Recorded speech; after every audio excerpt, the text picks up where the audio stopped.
Hello, my name is Bridget Gubbins and I'm a writer. I live in Morpeth and I'm going to be launching my latest book at the Morpeth Book Festival here at the library on the 23rd of March. My new book is called Hit the Road, Gals, and it's the third book in my autobiographical trilogy, and it's set between 1963 and 1966 when me and my friends were wild girl students in college learning to be well-behaved teachers.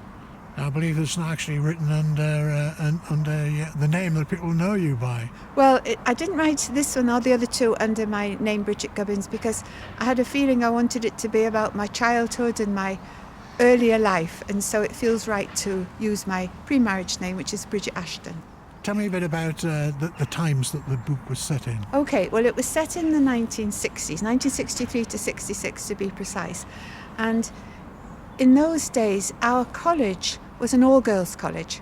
They still had quite a lot of separate gender education, and we were all sort of caught in that. But we didn't really like it. I mean, we had a very strict principal who tried to keep us away from bad influences. So it was the Swinging Sixties. It was the time of the Beatles and the Rolling Stones, and we reacted to that. We weren't part of the drugs and the fast living set like in London, but we were influenced by it, and we had the feeling that we wanted to get out and maybe not just going straight into marriage, but get out and explore the world. And that's what we began to do. So how did you actually hit the road then? We hit the road, okay.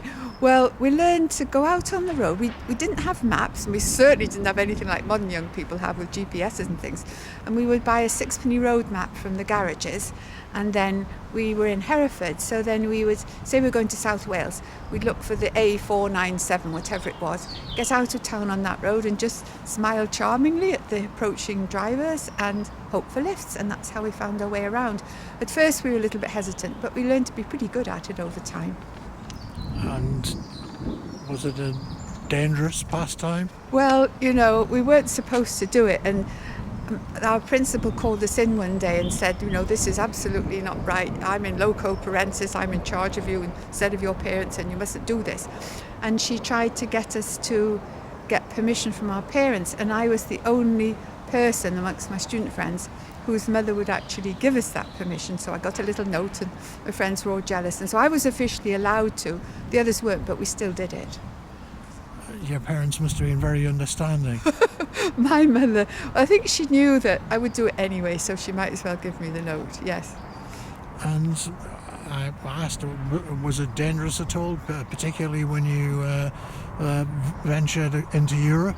Well, not really. I mean, it was very seldom that you got a driver who was threatening and malignant. Sometimes they would try it on, but mostly, especially the lorry drivers, there was no entertainment in their cabs, and they were long, boring journeys. They had nobody to talk to, and they were really happy to have one or two or three charming young ladies in their cab, and we'd chatter on about this and that, and so it was often for company. And then people with cars, lots of people hitchhiked in those days. It was much more common than now. And what do you think you learned from it all? What did you learn about life? Well, we certainly learned about our own country. We travelled over the different landscapes, South Wales, went up to Scotland, went to London, and then we plucked up our courage and we decided we'd go abroad. Well, you know, going to France in those days was a very big adventure. So anyway, we'd go to London, then we'd hitchhike down to Dover, and you could get on a boat to France for £2, single ticket over, just walking on. So we did that, and then we went into France for the first time, my friend and I, and we went to the Massif Central, and of course, naturally, we met two charming young Frenchmen, and they made friends with us, tried to, you know, make us feel at home in France, took us up into the mountains in their little car, and they sang songs, and they taught us songs, and, well, there was nothing like that in England that went on, I can assure you. Looking back now, is it something that you could recommend to young people these days? Definitely not. I have to say that. You know, when my girls were growing up, I really didn't want them to know what I'd done when I was younger. As they got older, they probably learned to cope with it. But no, I think it's different now. Now there are motorways, you can't just get out on the road. It's much more dangerous. I think everybody's more fearful these days. This is the end of my autobiographical work. I am doing something else, but it's it'll be following on from this. It's nothing like it. There's a famous diarist from the Welsh borders called Reverend Francis Kilvert, and he wrote diaries in 1870s, very famous.